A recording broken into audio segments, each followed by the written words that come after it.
So welcome to another Life After Hours, where we shine some light into the dark recesses of personal finance.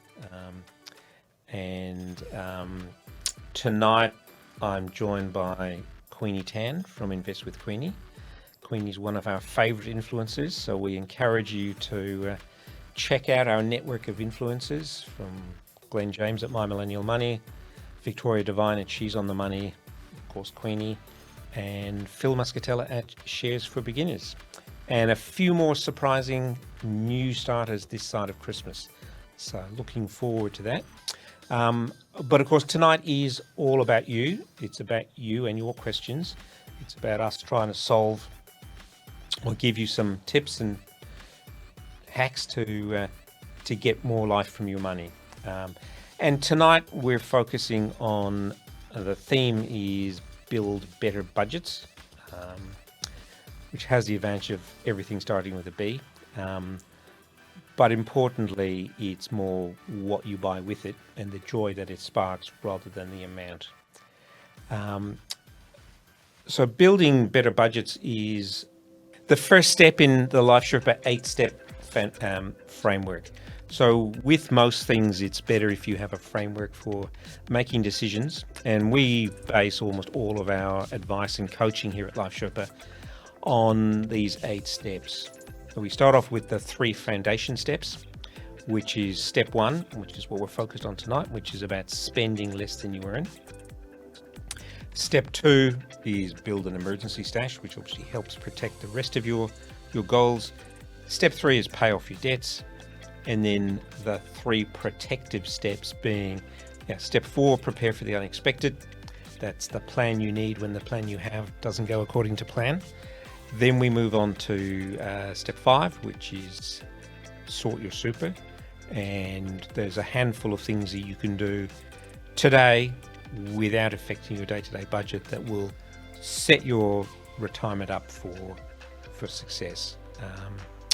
Then step 6 is about sorting your paperwork, which is both making sure that you get rid of the clutter, but keep the important stuff, as well as getting those big pieces of paper right, your will, your power of attorney, guardianship for your kids, instructions for medical care, and of course that what we call our legacy envelope, which is about the instructions for your partner or parents or children, whoever's going to have to pick up the pieces if you're not around. So make sure they got all the passwords and know where everything is. And then of course we get onto the really exciting stuff, which we call the 2 growth steps, which is step 7, buy and pay off your home, and step 8, invest your surplus. Now this is not a linear step, a linear set of steps. You can sort of do these in any order you want, but the key thing is to get step 1 under control, and that's really what we're focused on tonight. Yeah, so let us know in the chat as well. I'm curious, have you created a budget before, and if you have, how often do you do your budgeting? We'd love to hear from you. So obviously the purpose of step 1 is spend less than you earn. The key to that is having a plan and then being able to see where your money's going against your plan. Sometimes the word budget seems to feel a bit restrictive. It feels a bit like a diet, but truly it's not about restriction.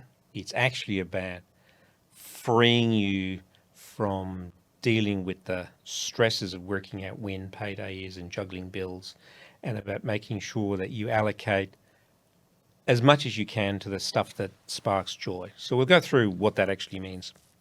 And importantly, a well-constructed budget is liberating, and a well-constructed budget will align with your values. So where money goes, focus follows. So you can tell a lot about somebody's values by where they spend their money. Oh, we have some notes in the chat. So we do. Lashika said they've tried budgeting but not consistent, and they agree with you that the word budget has stress associated with it. So we're going to go through how we can hopefully take the stress out of it a bit as well. And same with Da as well. Thank you for mentioning. Cool. And in some ways, what we're about to say tonight, and this goes to the point about liberation, is that many of the things that our parents or grandparents told us about budgeting are actually why they don't work for most people. And a lot of that is about trying to create a budget on what you think other people think you should do, or using expressions to yourself like I should, I must. If you can actually align it with your values, and importantly, as we see in a moment, stop dividing it into needs and wants. Controversial, I know, but work with me on this one. And so a lot of the stuff that we've been taught about budgeting is, step one is identify your needs, separate out the wants, focus on the needs first, and then and only then deal with the wants. And this actually is what creates this sense of restriction. So if you start thinking, oh, my coffee on the way to work, well, that's not a need. I could make it at home, and start cutting out these things in order to fit it into your plan. That's a recipe for disaster, mostly because you're removing the joy in many cases, and you're creating a whole bunch of micro decisions. So to save $1,000, maybe coffee's gone up a bit more, call it $1,100 on coffees, you've got to make a decision every day to not have that latte on the way to work. Whereas, a single decision to fix your broadband plan or your phone or your rent or your mortgage rate or your insurance costs, or your car, all of those things are single decisions that can achieve way more than trying to cut out your coffee. Well, the key reason why I want you to stop thinking about needs and wants is that every piece of spending fulfills some need. So if you think about your coffee, for example, sure, it fulfills the need for hydration, for fluid, perhaps some nutrition, whether it's the sugar or the milk. But most of the time, your morning coffee is not actually about fluids or nutrition. It might be about breaking up the morning routine. It might be a chance to have some me time before you start work. It might be the social thing of popping out to the cafe mid-morning. It might be the chat to the barista. It might be that sense of aesthetic pleasure with the latte art. But whatever it is, it's almost certainly not about the fluid and the nutrition. If it were, a Nescafe at home would be a perfect substitute. And I think we all know that it's not.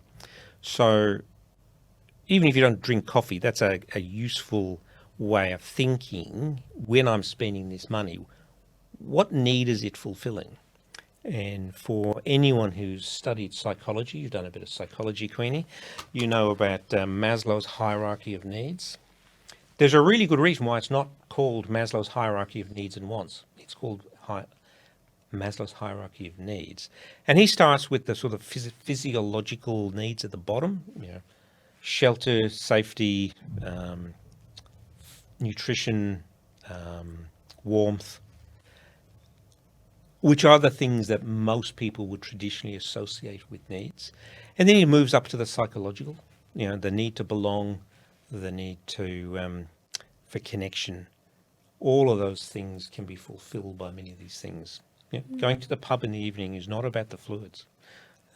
You could go and drink water at home. It's actually about the company. It's about succeeding at the trivia night. There's a whole bunch of needs that it fulfills.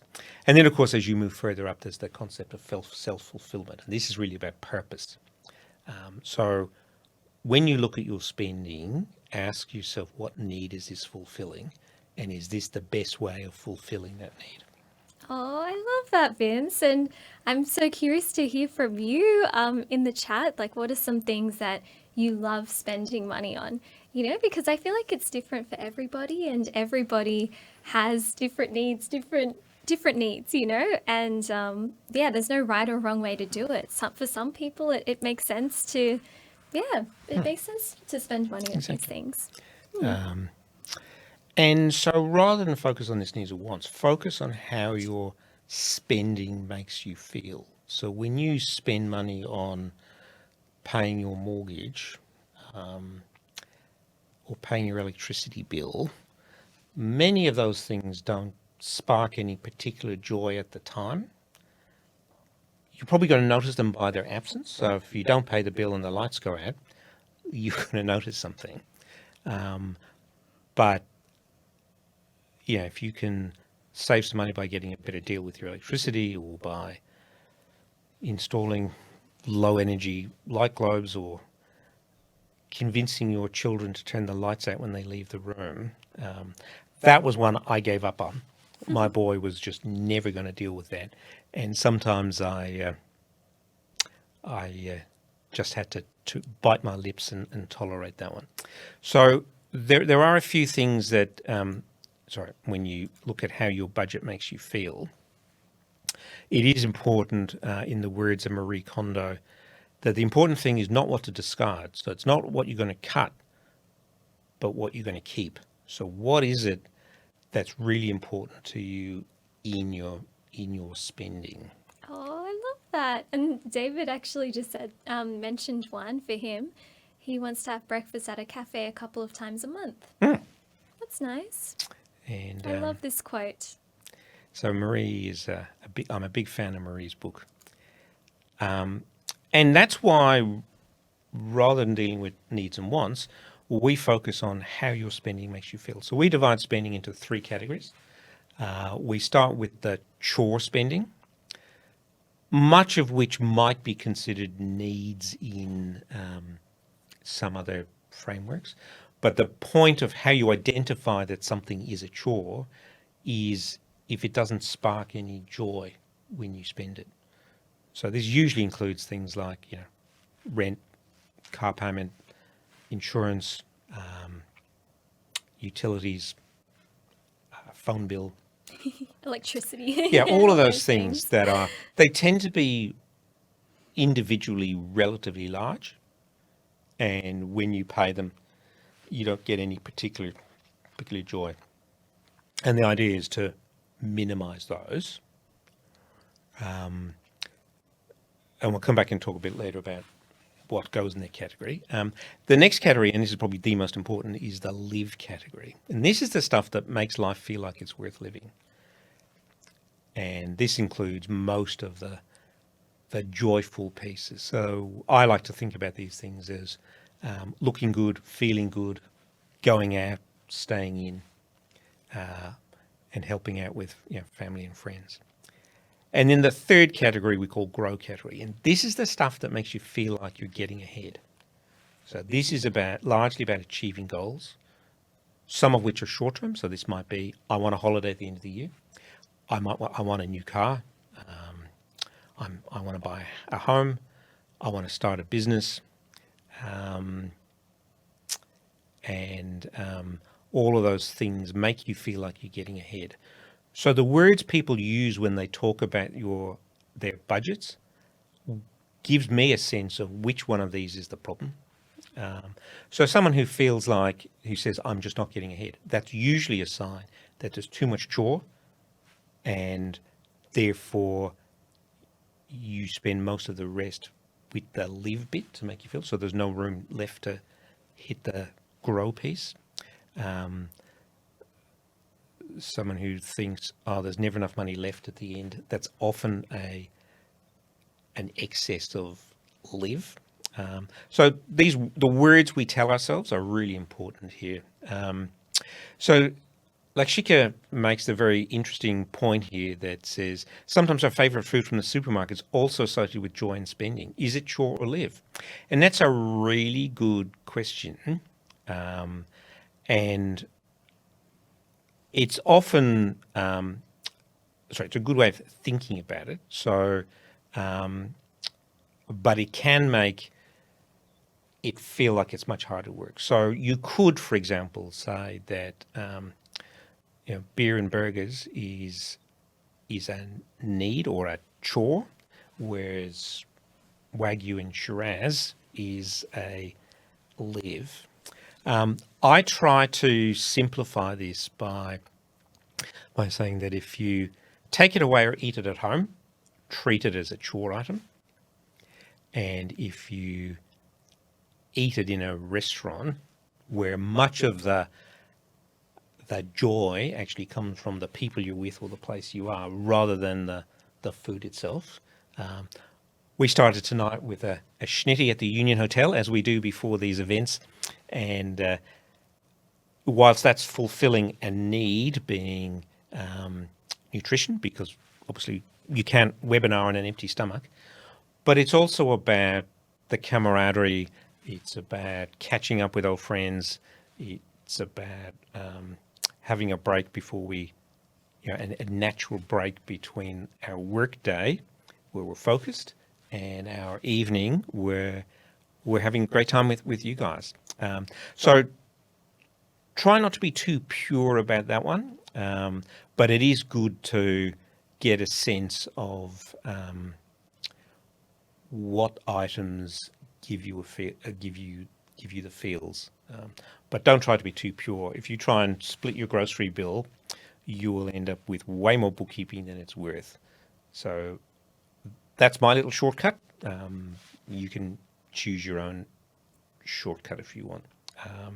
Now David says, why don't I buy a sensor light in the room? That would have been a great idea and probably would have saved me a lot of hassle. But I never got around to doing it. He's 23 now and he's bought his own house, so he can waste his own electricity now. So they're the three categories, and it's really the balance between those that's critical. And I've got a few short, sharp rules that help put this in context. So rule number one is keep your chore expenses as low as possible.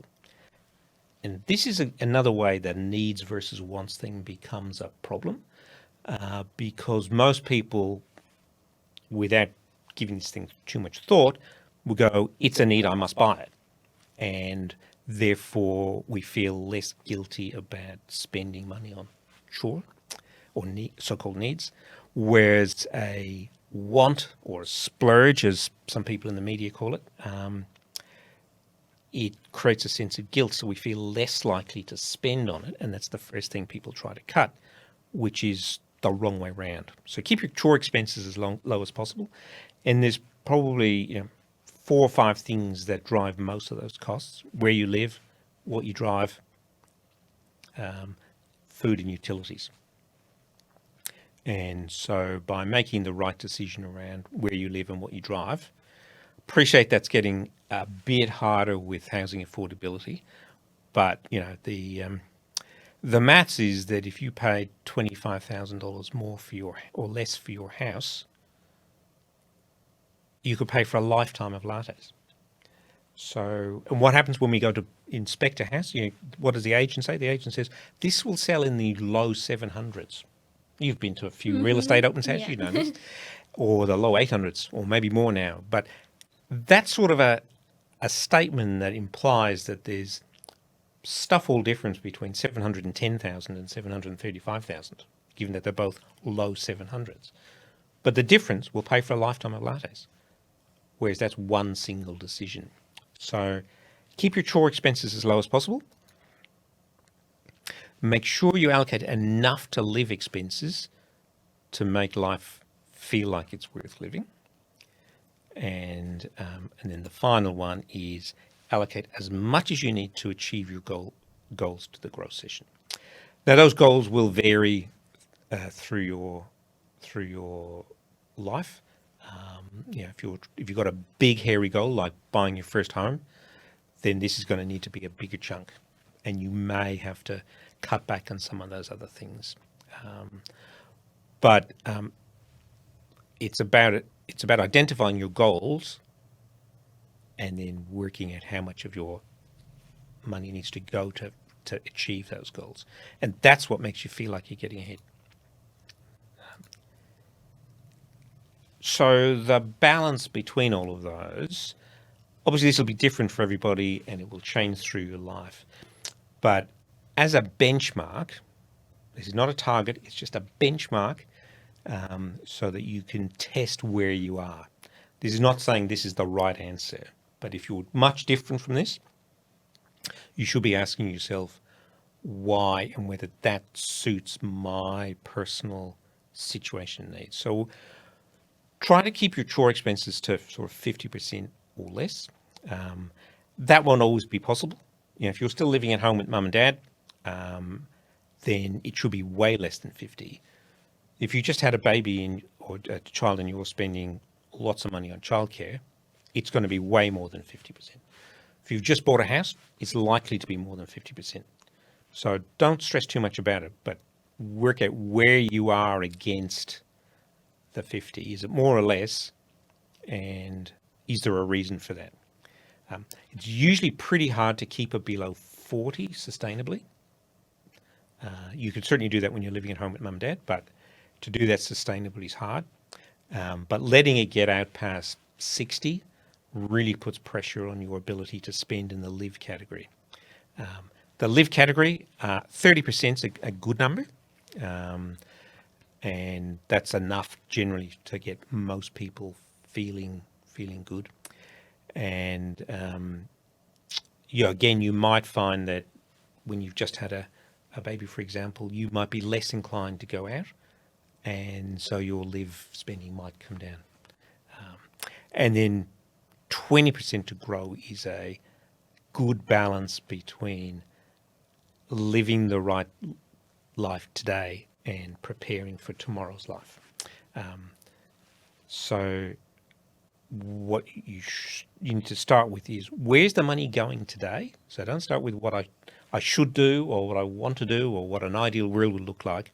We can start off with going, here's what it looks like today. So maybe look at a year's worth of spending or 6 months worth of spending and go, what did I spend money on? And now you're starting with the reality of where it's going today. And from there, you can make some changes. If you try to do this from an empty sheet of paper, you'll almost certainly come wide of the mark. How can Life Sherpa help? Well, we do have a whole bunch of tools. We got our budget planner, we got a spending tracker, our money personality test, and our values exercise will help you focus on the goals that are right. And of course, your Sherpa can help you work out what's right for you. We do have a couple of courses that will help you here. Our Money and Me program really focuses on personality, values, and goals, which really drives an understanding of what really matters to you. Our Budget Bliss program, that's our signature budget program, which takes you from applying those goals and values to build up a budget and work out where you're going, and some tools to keep it on track. And then for those of you who are part of a couple, we have our Money Vows program. We originally designed this as a pre-marriage course for your money, so getting people to work out how to deal with money as a couple, but it can work at any time in a couple relationship.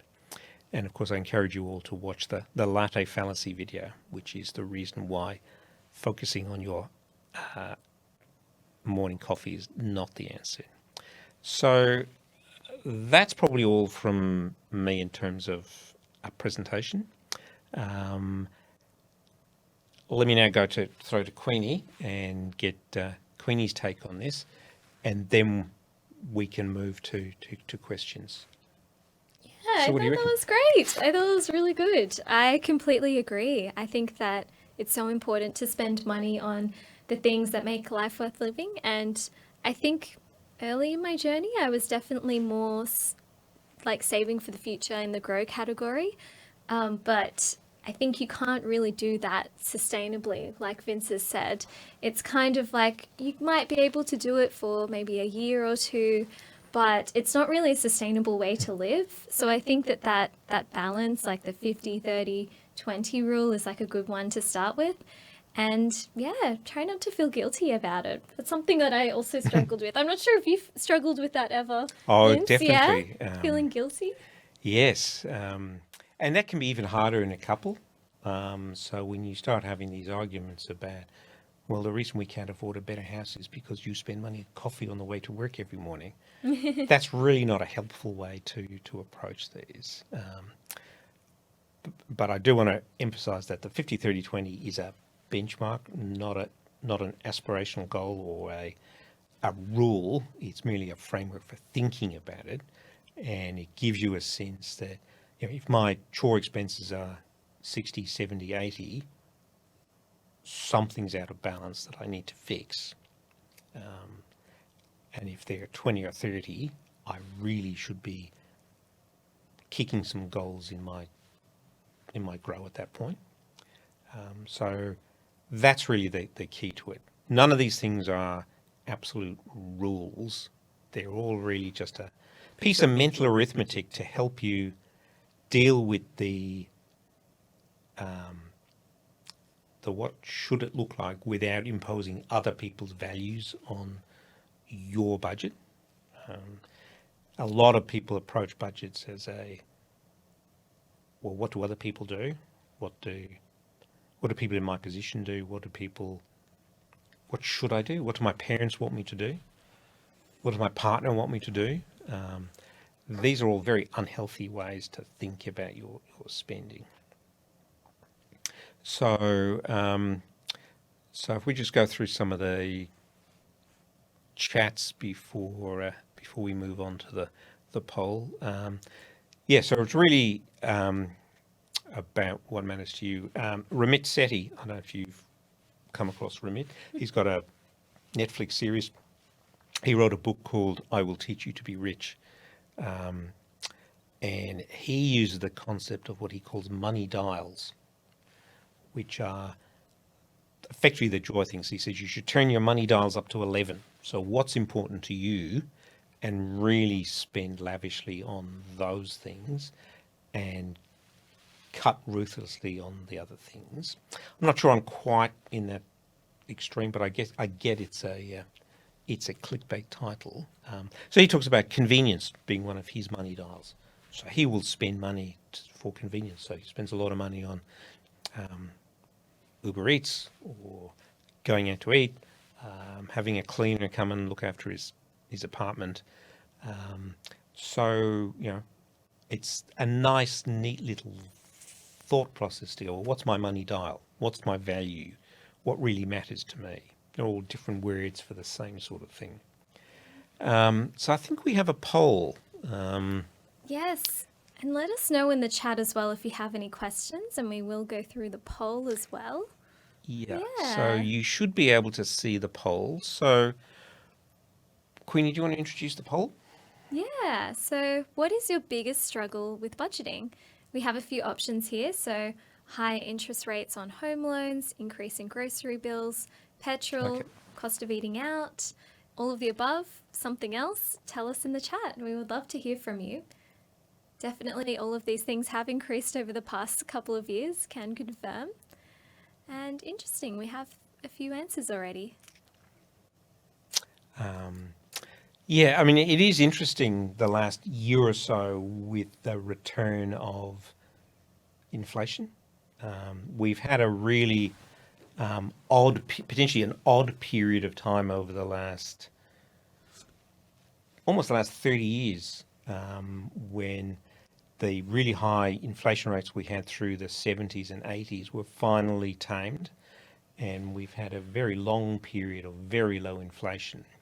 So most people aren't used to the concept of stuff going up regularly, and the last year or so has been a really big deal. Fuel, for example, petrol got to $1 a litre in Australia for the first time in 1990 during the first Gulf War, and it really took till the beginning of the Ukraine invasion for it to hit $2, and now we've seen $2.40. So these are big increases, and in spending that you do regularly, so you actually notice it. So if you go and fill up the car, you're buying more or less the same quantity of more or less the same thing regularly, so you notice these shifts, and they have a powerful psychological impact. Your grocery bill is another thing. If your weekly shop or monthly shop, however often you do it, you're buying many of the same things most of the time, and so you really notice the change in the price of a litre of milk. Have you heard of shrinkflation as well? Or shrinkflation, That's another one. indeed. Yes, have you seen what they've done to the Freddo frog? Oh, yeah, they're looking a bit sad these days, Yeah. aren't they? All the chocolates. And there's also skimflation, some hidden ones. But yeah, we've got some interesting Tell us about that one. Ooh, skimflation. So shrinkflation, I guess I'll explain that one first. It's kind of when the prices stay the same, but the packages get smaller.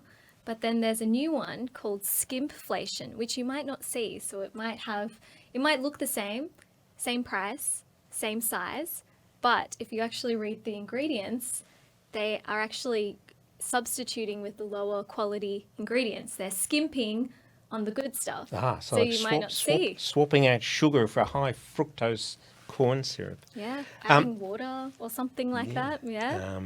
Great question in the chat, or in the Q&A. So I won't mention the name. And the question is around paying off your debts, which is obviously part of the GROW allocation. And the question is mortgage on investment property a debt that should be removed? And without getting into the weeds around debts, I like to think about debts in three categories. I talk about red debts, or red for danger, and they're debts which arise from spending more than you earn. And it's usually credit cards, personal loans, payday loans, all that sort of thing. So they are generally higher interest rate, and they're harder to get rid of because not only do you have to set aside money to pay the debt off, but you've got to stop the overspending that got you there in the first place. So they're the ones you need to focus on, which is usually credit cards, payday loans, personal loans, and those sort of debts. Then we look at amber debts, so amber for caution. And these are generally related to spreading the cost of an asset over the time you're going to own it. So your home loan, your car loan, for example, they're generally lower relatively interest rates, and you're spreading the cost of an asset. So they're ones that are a bit less critical. Clearly, if you've got a very high interest rate car loan, that might be something to have a look at. But generally, it's good to let these things, as long as you're comfortable with them, run with the asset that you're funding. So that's amber debts. And then there's green debts. And if anyone's recently done their driving test, you'll know that green does not mean go. It means proceed if the way is clear or it's safe to do so. So green debts are debts that help you grow your income or asset base. So things like HECS, investment loans, and these definitely should be the last ones to go. So they're helping you grow your asset base and your future income, and they're generally tax deductible. So in the order of operations, red first, then amber, then green, but probably want to be focusing a bit more investment rather than getting rid of your green debts. You might question that now as interest rates are rising. So if you think that you might be earning 8-9% on investments and you're now borrowing money at 7%, the margin of safety is now less. So perhaps this could be a time to focus a bit more on debts. But definitely red first, then amber, then green. So hopefully that deals with that one. So back to the chat. Great answer. Oh, we have some more. Yes, the unexpected ones. That's an interesting one. So 2 ways to deal with unexpected costs. and I think I just distinguish between unexpected and unplanned. So things like birthdays, Christmas, holidays, they're not really unexpected. That we know that December is an expensive month, usually for most people. We know that kids go back to school in February, which is likely to be an expensive month. So dealing with those sort of recurring lumpy ones are ones that you need to build in an allowance in your budget to deal with those. You might want to keep that in a separate account. For truly unexpected ones, the frequent small ones, I would usually deal with by having a bit of a everything else allowance in my budget, from a few hundred to 1,000 or more. For the ones that are less frequent and slightly bigger, your car breaking down, you need to replace your washing machine unexpectedly. That's why you've got an emergency stash, and so that's what it's used for. So with all risks, and you'll see this when we come and talk about insurance in another evening, you can divide the unexpected stuff, which is step 4, between high frequency, low impact items, which is these sort of things. You've got high frequency, low impact, which is like your car breaking down. You can deal with that in your emergency stash. And then we've got the high impact ones, whether they're high frequency or low frequency. This is your getting crook and not being able to work. This is your partner dying. This is your parents overseas getting ill and you have to go and fly over there. And so some of those will need to be dealt with by insurance as the only practical way of dealing with this, and others will be making sure your emergency stash is the right size. 3 months might be a good 3 months expenses might be a good starting point, but if you and your partner work for the same company, if you're self-employed, if you've got high debts, if you've got parents who live overseas, if you've got young children, maybe a little bit more might be helpful. The point there being that, so moving on to a completely different topic, some of the banks are giving out car loans at lower rates than mortgages. That's absolutely true. On our website, there's an article about why paying cash for your car could be a money mistake. And that's really controversial. It is a controversial position. I get a lot of flack from the software bros on Reddit for this one. But the point being that, if you're saving for a home, diverting some of your cash to pay cash for a car means your home deposit's lower. And so you're effectively borrowing the money anyway. And you might trigger more lenders' mortgage insurance. We worked with one of our members, and she was in that position, and the savings on lenders' mortgage insurance on her first home was about the same as the cost of the car. So now that's not an excuse to go out and go, I can now buy a bigger car because I'm borrowing the money. It still really comes down to how much car you buy and how long you keep it for. How you pay for it has a much smaller impact on the cost. So if you think about owning a car, number one cost is depreciation. And number 2 is probably insurance. Number 3, petrol, depending on how long you drive. The interest cost, as long as you're not paying a ridiculously high interest rate, the interest cost is less than 10% of the cost of owning the car. And you're probably borrowing it anyway, because if you took your savings and paid down your home loan instead of paying cash for your car, your total debt wouldn't change. It's just now you've allocated that debt to your car and you'll consciously pay it off over the life of the car rather than paying it off over 30 years like your home loan. So have a read of that article. Obviously not generally applicable, and it's certainly not an urging to go and buy a bigger car. When we came back, talked about our chore expenses earlier. two biggest drivers of your chore expenses, where you live or what you drive. And together they will probably account for 40% of your lifetime spending. And those two decisions will have the biggest impact on your chore spending. So get those two right, and the rest will sort of follow. Yeah, maybe it's time to head to the results of the poll. Yeah. Did you Yeah. did you want to deal with what's the number one?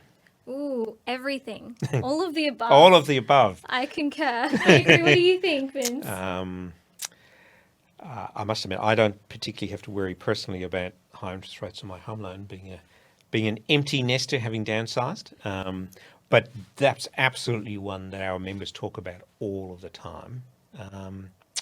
Certainly, cost of eating out's a big deal. The rise in the cost of a cup of coffee over the last year. When I was publishing the book, "The Live the Life You Want with the Money You Have," my editor got a piece of maths in there about your coffee, and I had $3.50 in the text, and my editor said, "You can't buy a cup of coffee for $3.50." And certainly in Melbourne at the time, it was more like $4. But I actually went around every coffee shop near our office, and $3.50 was actually the average cost of a long black. 18 months later, that's now more like $4.50. So that's it. Have you been to Otto's in Woolloomooloo on the No, I wharf? don't think so. Otto's opened in early 90s, mid 90s maybe, and it was the first restaurant in Sydney that had $30 mains, and everyone thought that was scandalous. Today, 40 or even 50, 50 is not unheard of, but 40 is not unusual. Yeah. So these are the things that feature heavily in my day-to-day budget. Petrol's another one that people notice. I'm driving less than 8,000 or 9,000 kilometres a year, so this is not a big deal. But I must admit, when I put the nozzle in my car and see that $2.40, it really gets my goat. Even though this is not a big part of my spending, it just really gets my goat, grinds my gears.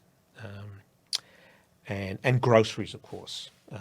And Lashika said also rent. Yep. Rents are increasing a lot. Yeah. But hopefully they're cooling down soon, I think, as Cool. well. There's a point here about removing the poll pop-up. You can't see the chat or Q&A. How do I close the... Oh, no. Paolo's got that one under control. And absolutely, interest rates on home loans is a big deal for most of our members. 2 years ago, we were doing 2 and 3 year fixed rates at 1.89 to 2%. Today, the typical variable rate is just over 6. It's crazy. That's a massive increase for most people, especially if you'd listened to the media 2 years ago and borrowed as much as you possibly could. That's got to hurt today. And that's a message we hear very strongly from our members. The thing that you can do about that today is obviously argue the toss with your bank or get a broker to review your home loan. We reprice loans with all of the big banks every week, and we get discounts. So with these fixed rates rolling off, we were really prepared to move a lot of people, refinance a lot of people's home loans. What we found is that the banks have been very competitive to keep people. So when you roll off your 2% 3-year fixed rate and you're now facing 6, 7, 8, I've even seen an 8 from one of the big banks, and we thought we'd have to move to get better rates. But we are finding the banks are being really competitive. They do need to be badgered into it, and we can certainly help people with that. But certainly for me, grocery and petrol is the big deal. What about you, Queenie? Oh, I would say eating out. I do see that in my budget quite a bit, but that is one of my joys, eating Is that out your every money now. dial? It is, yeah. Every now and again, I do like to have a nice meal. But groceries as well. I've noticed that, and home loans. Yeah. And what's your favourite restaurant? Ooh, okay. Where would you dial up your money dial to the max? Oh, that's a good question. Let me think. There's this one that I really want to try. I kind of like trying new places. It's called Misk in Parramatta. Wow. And it's like on the, I think it's like in this nice park, and it's got like water views. So I want to try that one. Okay. But, Misk as in miscellaneous? Yeah, yeah. Oh, wow. I want to try it. Cool. It looks Italian restaurant. What about you? I'm a big fan of eating breakfast out. Breakfast and brunch are my favourite meals. Oh, that's And nice. Barzini in Pyrmont makes the best scrambled eggs. Actually, I've been there. That's a That's nice cool, place. isn't it? Yeah. It's a It's nice pretty place. unpretentious. It's not expensive. Great coffee, great scrambled eggs. Can be a bit hard to get into on the weekend, but on a weekday morning, it's great. And of course, it's not quite on the water, but it's down near the water, close to the city. So yes, David makes the point about investors being charged 7.5% on variable rates. Yes, certainly seeing investor rates rising faster than owner-occupied rates. At 7.5, you probably could be looking at an interest-only rate at that price, but yes, definitely increasing. Yeah. That was So really So cool. where else are we? Grocery bills are an interesting one about how you can save on your grocery bills. It's really hard to do that while you're in the shop. To try and go, do I buy Tim Tams or home brand chocolate biscuits? That's a high maintenance way of saving a few dollars. But by shopping with a list makes a big difference. The Woolworths app, for example, will allow you to create a list in aisle order, so you can just walk up and down the aisles in order, and makes that really easy. Checking what's in the cupboard before you go shopping. I mean, how many times have you ended up with 5 bottles of olive oil? Oh, all the time. Shopping in season. So what's in season now will be cheaper, especially if you go to farmers markets. That can be a real fun way of spending some time on a Saturday morning. And avoiding food waste. We as a nation waste 30% of our food bill. Oh, no. That's so sad. So that's, how often do you buy green beans and find them still in the crisper a week later, and they're not very crispy? So they're the big ones. Meal planning. I've been playing with ChatGPT, and if you tell it what you've got in your cupboard, and you say, look, I've got these 5 ingredients in my cupboard, give me a recipe. And I don't like tofu, or you can chat with it, and it actually works really well. I was skeptical, but That's pretty it cool. works. That's a good hack. Yeah. I would say I really love freezing my herbs when, because sometimes you buy too many herbs, or Yeah. like they give you a massive bunch. And you got to spend I- $3 on a thing of Yeah. parsley. Yeah. So what I do is I put them in like an ice cube tray with a bit of oil. And so then You chop whenever them I first? need, I chop them, put them in ice cube tray with a bit of oil, and then I just always have like little cubes of ice tray, like kind of And does the herbs. oil freeze? Yeah, it does. Oh, wow. Yeah, it actually works really well. So if you have leftover herbs, it's a good one to do. And what else? Yeah, we've been cooking at home a lot more because we actually got a Thermomix. Oh, wow. Yeah, so we invested in one of those, but I think it will be good for the baby. Did the vendor come and demonstrate it at your house?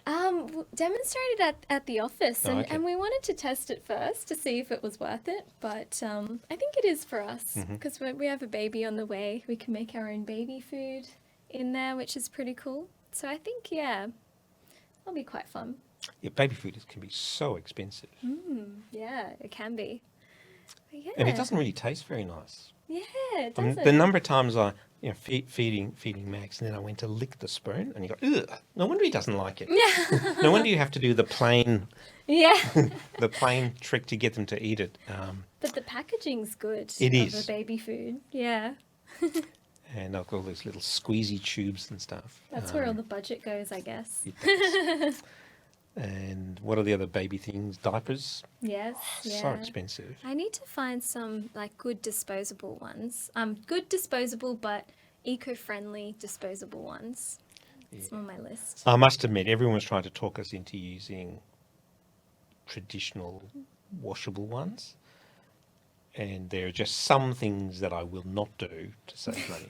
Yeah, I do love my eco-friendly saving money stuff, but I don't know if I could do that. But maybe the like eco-friendly disposable, like recyclable or like compostable ones, maybe. For sure.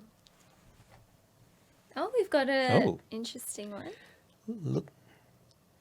Okay, so looking to cash out to invest long term in a diversified fund.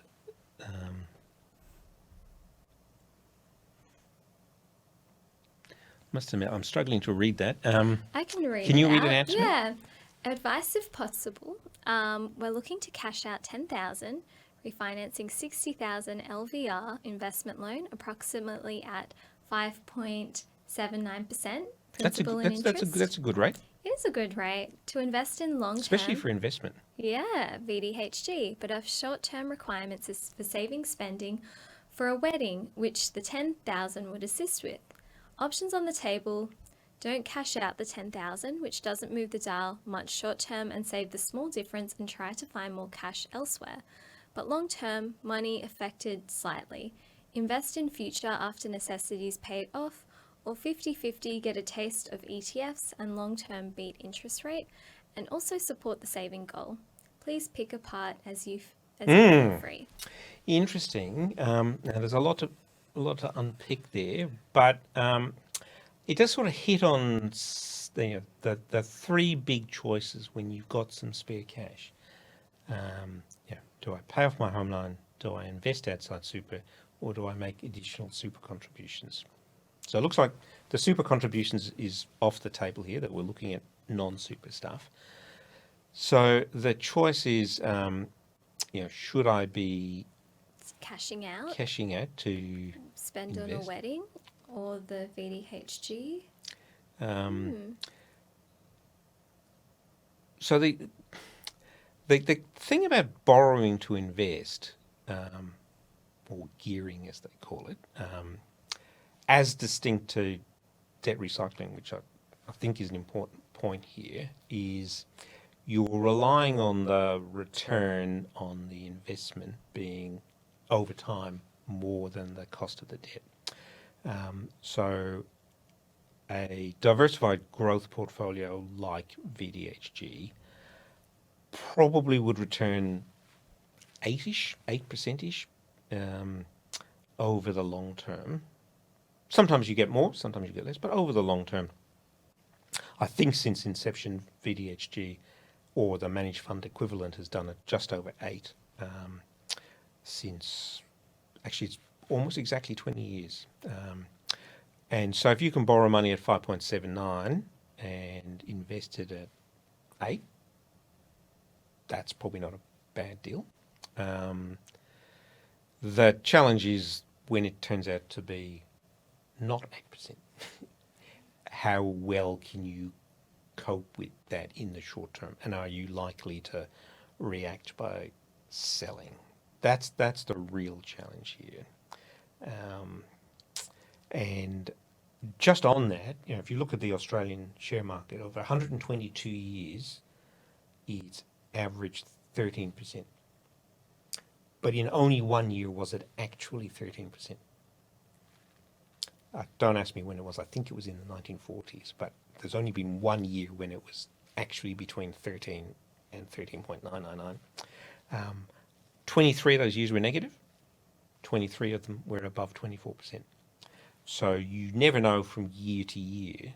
So if you're struggling to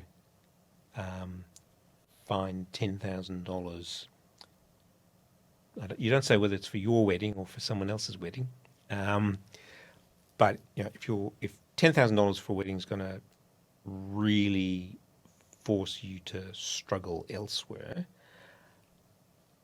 borrowing money to invest might not be the right thing for you right now. The distinction I was trying to make earlier about debt recycling, that is, you take your if you've got $10,000 to invest, which it doesn't appear that this person does, you take the $10,000 and pay down your home loan and then re-borrow it. So your total debt hasn't changed. You're not gearing up, but you do get a tax deduction for that interest. There's a few trips and traps for young players there, but that's the broad summary. So this is all a very long way around going, if I'm struggling to pay a $10,000 bill, I would be nervous about borrowing money to invest.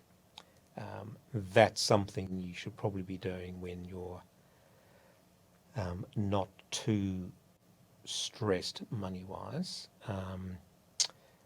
But clearly, part of the grow allocation is for investments. So where's your 20% going?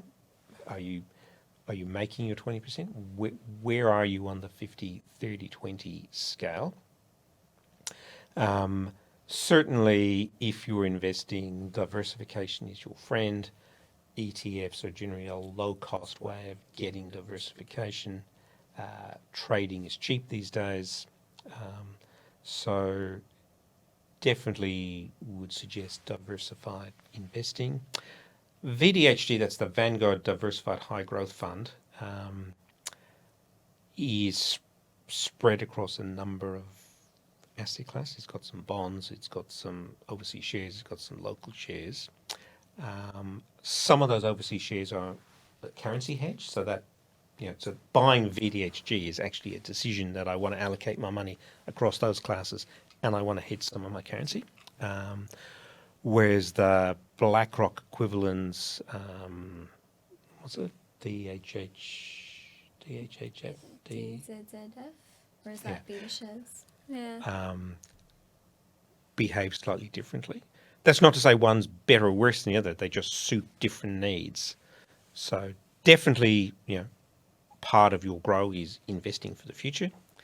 Once you've made the decision, do I pay off my home loan, invest, or put in super, then now you've got to look at, well, what do I invest in? And diversification is good. Whether VDHG is the right answer. Personally, I'm not a huge fan of VDHG, mostly because of that currency hedging. But for small amounts, maybe that's not a big deal. So I think so. So the question really is, can you get this 10,000 for someone else? Can you have your wedding and invest? So 5.79 is a pretty good rate. So for a 50%, 50% LVR investment loan. So that's a very good rate, especially if that's a variable rate. If that's a fixed rate, that might be a bit things. But certainly 50% LVR, you've got lots of scope to redraw, assuming you've got the income to service it. What you invested in and whether gearing is the right answer, I think, is the big question. And is there somewhere else in your budget that you can save? Sorry, a bit of a long way around. So variable 5.79 investment P&I, that's a great rate. That's really good. So yeah, if you're a member, come and have a chat to your Sherpa on answering this question in the context of your own life. And if you're not a member, you can sign up for free at lifesherpa.com.au. Yes. /join. Yeah, definitely check it out. And yeah, I've also worked with Vince and gone through the process myself with the mortgage brokers. So if you do need a better rate, they're great people to deal with. But thank you so much. I think that was a lot of fun. That was a very long answer to what might appear to be a very short, simple question. So where else are we? Oh, thank you so much for joining all of us. How exciting. I'm fed up with Macquarie. Interesting. Love to take that one offline. Macquarie's had their ups and downs, but as a customer service operation, it's great. Their rates are never the most competitive, but they are usually there or thereabouts. Great customer service, fast decisioning, but there are quite a bit of the population just doesn't like the concept of dealing with the so-called millionaires factory. Yeah. So I think that's probably time to wrap it up for tonight. We've just hit the hour. Thank you for joining. That was a lot of fun, and we really appreciate each and every one of you that have joined. Thank you, Vince. That was amazing. Thanks for Loved coming it. in and spending some time life after hours with us here and with the audience online. So thank you, guys. We hope you've enjoyed it. We've had a blast doing it. We love doing these things. We do this every month. So you'll get an invite for the next one. You will get a link to the replay in the next day or so. And in the chat, we've got a link in the files tab. There will be a link to download our ebook guide to the 8 steps, which goes through each of the 8 steps, how you'll know you're winning, and the resources that